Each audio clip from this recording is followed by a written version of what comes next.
Assalamualaikum class. Today we have to start our next numerical 2.13 जिसकी statement हमारे पास क्या है class. The line of action of force passes through a point whose position vector is this.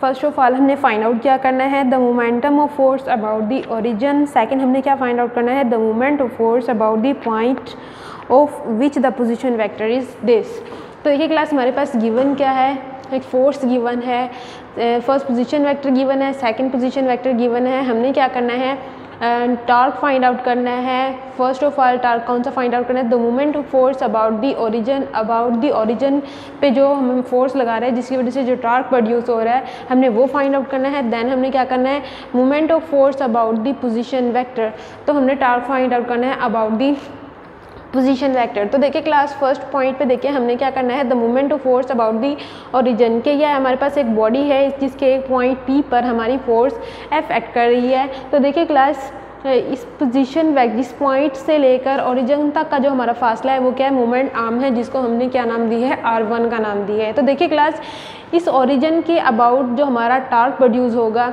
तो देखिए class यहाँ पर जो फोर्स लगेगी ओरिजिन के अराउंड ये बॉडी इस तरह मूव करेगी. तो देखिए क्लास यहाँ पे हमारी जो टॉर्क की वैल्यू होगी वो क्या होगी, τ1 हमने फाइंड आउट करना है. तो इसलिए हम यहाँ पे क्या यूज़ कर रहे हैं, τ1 that is equal to R1 into F. जो हमारा मोमेंट आर्म है उसको हमने क्या नाम दिए है, R1 का नाम दिए है. देखिए क्लास R1 की हमारे पास वैल्यू गिवन है -j प्लस k हेड. तो देखिए क्लास दोनों का हम क्रॉस प्रोडक्ट लेंगे.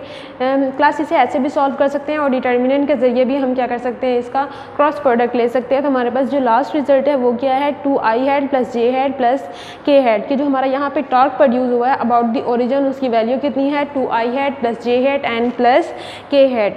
अब सेकेंड हमने क्या करना है, calculation of moment of force about the position vector कि जो हमारा पोजीशन वेक्टर है, पहले हमने क्या किया था, अबाउट दी ओरिजिन हमने टॉर्क फाइंड आउट किया था, अब हमने टॉर्क फाइंड आउट करना है अबाउट दी पोजीशन वेक्टर. तो देखिए क्लास ये हमारी डायग्राम में फर्ज कर लेते हैं, ये हमारा पोजीशन वेक्टर R1 है और सेकंड पोजीशन वेक्टर हम लेते हैं R2. तो देखिए क्लास इनका जो रिजल्टेंट होगा वो यहाँ पर होगा, ऐसे लेंगे R1 माइनस R2 और ये इसके ऊपर पोजीशन वेक्टर के ऊपर लगने वाली फोर्स है जहाँ पे हमारा क्या प्रोड्यूस होगा, टॉर्क प्रोड्यूस होगा. तो देखिए क्लास हमारा जो रिजल्टेंट है वो किसके इक्वल है, R1 माइनस R2. ये हमारा R1 है दैट इज R2, जो इनका रिजल्टेंट लेंगे वो हमारा किसके इक्वल होगा, R1 माइनस R2. तो देखिए क्लास R1 की वैल्यू हमारे पास गिवन है, R2 की वैल्यू गिवन है, तो हम यहाँ से हम क्या फाइंड आउट कर सकते हैं, मोमेंट आर्म फाइंड आउट कर सकते हैं. तो देखिए क्लास मोमेंट आर्म की यहाँ पे वैल्यू है -i head minus j head. तो हम यहाँ पे क्या फाइंड आउट कर सकते हैं, अपना torque, second torque find out कर सकते हैं अबाउट दी पोजिशन वेक्टर. तो देखिए क्लास R क्रॉस F करेंगे, R हमारा क्या है, -i head and -j head. Force की वैल्यू हमारे पास गिवन है i head -2j head.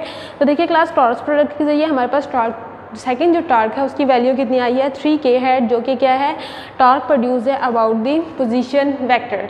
Second numerical देखिए हमारे पास क्लास क्या है, 2.14 जिसकी स्टेटमेंट हमारे पास क्या है, the magnitude of dot and cross product of two vectors are 6 into square root of 3 and 6 respectively.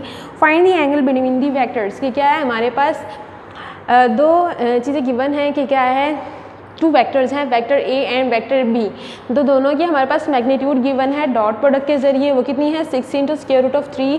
अगर उन दोनों का क्रॉस प्रोडक्ट लें उसकी मैग्नीट्यूड हमारे पास कितनी गिवन है, 6. हमने क्या फाइंड आउट करना है, इन दोनों के दरमियान एंगल फाइंड आउट करना है. तो देखिए क्लास फर्स्ट कर लेते हैं, ये हमारी क्या है, इक्वेशन नंबर 1 और ये हमारी क्या, इक्वेशन नंबर 2. तो देखिए क्लास सोल्यूशन में हम क्या करते हैं, डिवाइडिंग इक्वेशन 1 बाय इक्वेशन 2, क्या करते हैं, इक्वेशन 1 को इक्वेशन 2 पे डिवाइड करते हैं.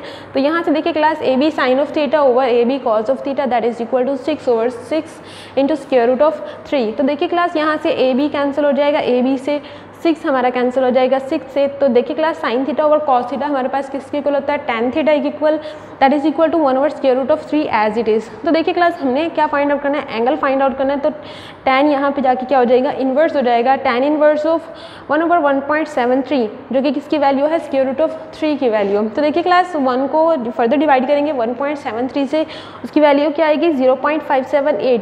अगर इसका अगर हम tan इन्वर्स लेते हैं तो हमारे पास जो एंगल है वो कितना है, 30 डिग्री. हमने यही क्या करना था, फाइंड आउट करना था. नेक्स्ट हमारे पास न्यूमेरिकल है क्लास 2.15 जिसकी स्टेटमेंट हमारे पास क्या है, a load of 10 newton is suspended from a close line, the distorts This distorts the line so that it makes an angle of 15 with the horizontal at each end. Find the tension in the closed line. क्या है हमारे पास एक string है जिसके ज़रिए हमारे पास क्या है लोड सस्पेंडेड है जिसकी वैल्यू कितनी है 10 न्यूटन, जिसको हमने क्या कहा है वेट का नाम दिए। अब देखिए क्लास ये जो हमारी क्लोज लाइन है स्ट्रिंग के ज़रिए क्या है अटैच है। तो देखिए क्लास यहाँ पे हमारे पास जो टेंशन स्ट्रिंग है उसके दो कंपोनेंट्स हैं, एक T sine of theta and T cos of theta.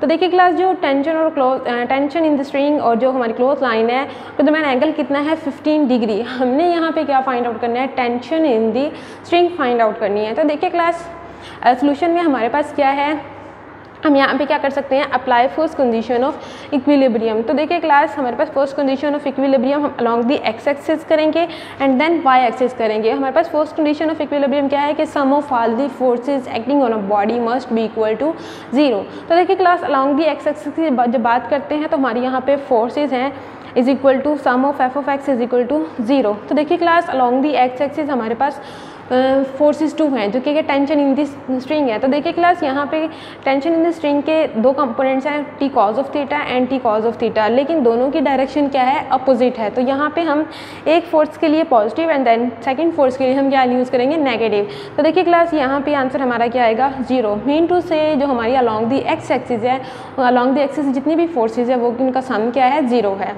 अब हम वाई एक्सिस की बात करते हैं तो देखिए class along the Y axis हमारे पास क्या है यहाँ पे दो फोर्सेस हैं, एक टी साइन ऑफ थीटा है और सेकंड हमारे पास क्या है weight. T sine of theta हमारे पास क्या है अपवर्ड की तरफ मतलब अपवर्ड डायरेक्शन में लग रही है, लेकिन जो हमारा वेट फोर्स है वो क्या है वर्टिकली डाउनवर्ड। तो देखिए क्लास यहाँ पे T sine of theta that mean to say T sine of 15 and T sine of 15, लेकिन जो हमारी वेट फोर्स है वो क्या है डाउनवर्ड है, इसीलिए हम इसके साथ क्या यूज़ कर रहे हैं negative sign that is equal to 0। तो देखिए क्लास यहाँ से 2t sine of 15 that is equal to W mean to say weight. यहाँ से हम टेंशन की वैल्यू निकाल सकते हैं T is equal to W over 2 sine of 15। तो देखिए क्लास W की वैल्यू हमें पता है load that is equal to 10 newton over 2 into sine of 15 किसके इक्वल है 0.259। तो देखिए क्लास इसको जब सॉल्व करेंगे तो हमारे पास जो टेंशन इन द स्ट्रिंग है वो कितनी है 19.30 Newton. That's it. Next numerical देखिए क्लास हमारे पास क्या है 2.18 जिसकी स्टेटमेंट हमारे पास क्या है class uniform sphere of weight 10 newton की क्या है हमारे पास एक स्फीयर है जिसका वेट कितना है 10 न्यूटन है, is held by a string attach to a frictionless walls.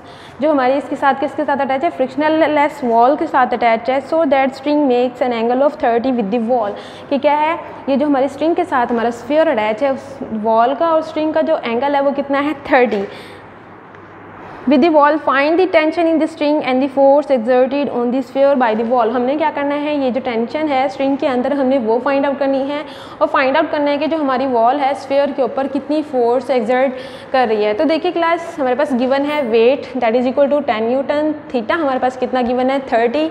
हमने क्या फाइंड आउट करनी है tension in the string and the force that is exerted by the wall on the sphere. तो देखिए क्लास इक्विलिब्रियम की condition लगाते हैं यहाँ पे। तो देखिए क्लास जब हमारा जो एंगल है स्ट्रिंग का और वॉल का वो क्या है 30, तो देखिए क्लास इसका जो सेकंड पैरेलल हमारा जो एंगल बनेगा इक्वल वो क्या होगा 30। तो देखिए क्लास यहाँ पे हमारे पास टेंशन के दो कंपोनेंट्स बनेंगे, एक T cos of theta and T sine of theta. तो देखिए क्लास इक्विलिब्रियम की कंडीशन हम यहाँ पे लगाएं फर्स्ट कंडीशन ऑफ इक्विलिब्रियम कि sum of all the forces acting on a body must be equal to 0। अब हम यहाँ पे फोर्स के दो कंपोनेंट्स बनेंगे along the X axis and along the Y axis. First X axis की बात करते हैं तो देखिए क्लास एक्स एक्सिस के अलॉन्ग हमारे पास दो फोर्सेज हैं, एक T sine of theta and the force that is exerted by the wall on the sphere, लेकिन दोनों ही क्या अपोजिट डायरेक्शन में है। तो यहाँ पे क्या यूज़ करेंगे हम negative sign. F is equal to T sine of angle कितना है हमारा 30। तो देखिए क्लास यहाँ से साइन ऑफ 30 हमारे पास किसके इक्वल होता है 1/2 के इक्वल। तो हमारी फोर्स की यहाँ से वैल्यू कितनी है t/2, इसको इक्वेशन नंबर 1 का नाम दे लेते हैं। अब बात करते हैं कि हमारी जो फोर्सेज है अलॉन्ग दी वाई एक्सिस कौन कौन सी हैं। तो देखिए class along the Y axis हमारे पास एक क्या है T cos of theta minus weight force जो क्या है वर्टिकली डाउनवर्ड है, लेकिन टेंशन इन द स्ट्रिंग क्या है अपवर्ड है। तो दोनों क्या है अपोजिट हैं। W के साथ हमने क्या लगाया नेगेटिव साइन जो कि क्या शो कर रहा है दोनों फोर्सेस क्या हैं अपोजिट हैं। तो T cos of 30 that is equal to W और यहाँ से हम टी की वैल्यू फाइंड आउट कर सकते हैं W by cos of 30। W हमारा कितना है 10 ओवर कॉज ऑफ 30 की वैल्यू 0.866, तो यहाँ से टेंशन की वैल्यू आई है 11.55 न्यूटन। तो देखिए क्लास, यहाँ से अगर हम टेंशन की वैल्यू इक्वेशन नंबर 1 में पुट करते हैं तो हमारी जो फोर्स की वैल्यू आई है वो कितनी है 5.77 न्यूटन, जो कि क्या है वॉल एक्सर्ट कर रही है on the sphere. That's it, thank you.